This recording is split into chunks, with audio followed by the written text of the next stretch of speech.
டே மச்சான் எப்படிடா இருக்க? எப்பண்டா ஊர்லேருந்து வந்த? டே மாப்பிள்ள, நேற்று தான்டா வந்தேன். நான் நல்லா இருக்கேன். நீ எப்படிடா இருக்க? மச்சான் நல்லா இருக்கேன். என்ன மச்சான், ஊருக்கு வந்த உடனே புது காரெல்லாம் வாங்கியிருக்க போல? டே, இது புது கார் இல்லைடா, இது செகண்ட் ஹேண்டில் வாங்கின காருடா. அப்படியா மச்சான், பார்க்க புது கார் மாதிரி இருக்குடா. எங்கேருந்து வாங்கின? எவ்வளோ ரேட்டு? என்ன மாடல் மச்சான்?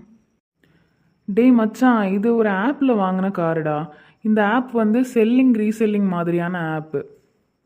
அப்படியாடா மச்சான், அது என்ன ஆப்டா?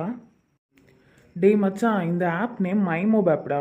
இந்த ஆப்பில் ஃப்ரீயாக ரெஜிஸ்டர் பண்ணி நமக்கு தேவையான எல்லா ப்ராடக்ட்ஸும் பர்ச்சேஸ் பண்ணிக்கலாம். அது மட்டும் இல்லைடா, இந்த ஆப்பில் உன்னோட பழைய ப்ராடக்ட்ஸ், அதாவது car, bike, mobile, fashion, furniture, beds, real estate, இந்த மாதிரி எல்லா விதமான ப்ராடக்ட்ஸும் இந்த ஆப்பில் நல்ல ப்ரைஸில் சேல் பண்ணிக்கலாம்டா. டே மச்சான் சூப்பர்டா. இந்த ஆப் எப்படிடா டவுன்லோட் பண்ணுறது? டே மச்சான், இந்த ஆப் ப்ளே ஸ்டோர்லேயே இருக்குதுடா. நீ மைமோப் ஆப்னு சர்ச் பண்ணி டவுன்லோட் பண்ணிக்கோ. அதுக்கப்புறம் ஃப்ரீயாக ரெஜிஸ்டர் பண்ணி உனக்கு தேவையான பொருட்களை வாங்கிக்கோடா.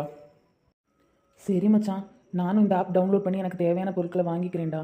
அதுக்கப்புறம் எனக்கும் ஒரு பைக் சேல் பண்ண வேண்டியது இருக்குது. நான் இந்த ஆப்லேயே சேல் பண்ணிக்கிறேன்டா மச்சான். ரொம்ப தேங்க்ஸ்டா. உங்களுக்கும் இந்த மாதிரி குறைஞ்ச விலையில் பொருட்கள் வாங்கணுமா? உடனே ப்ளே ஸ்டோரில் போய் மைமோப் ஆப் டவுன்லோட் பண்ணுங்கள். உங்களால் ப்ளே ஸ்டோரில் போய் மைமோப் ஆப் டவுன்லோட் பண்ண முடியலையா? கீழே டிஸ்கிரிப்ஷனில் லிங்க் கொடுத்துருக்கோம். அதை கிளிக் பண்ணி மைமோப் ஆப் டவுன்லோட் பண்ணிக்கோங்க. மைமோப் ஆப்பில் ஃப்ரீயாக ரெஜிஸ்டர் பண்ணி உங்களுக்கு தேவையான அனைத்து விதமான பொருட்களையும் நீங்கள் வாங்கிக்கலாம். அது புதிய பொருளாக இருந்தாலும் சரி தான், செகண்ட் ஹேண்டு பொருளாக இருந்தாலும் வாங்கிக்கலாம்.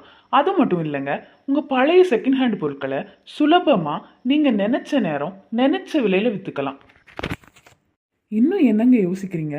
உடனே ப்ளே ஸ்டோரில் மைமோப் ஆப் டவுன்லோட் பண்ணி நீங்களும் உங்களுக்கு தேவையான பொருட்களை வாங்கிக்கோங்க.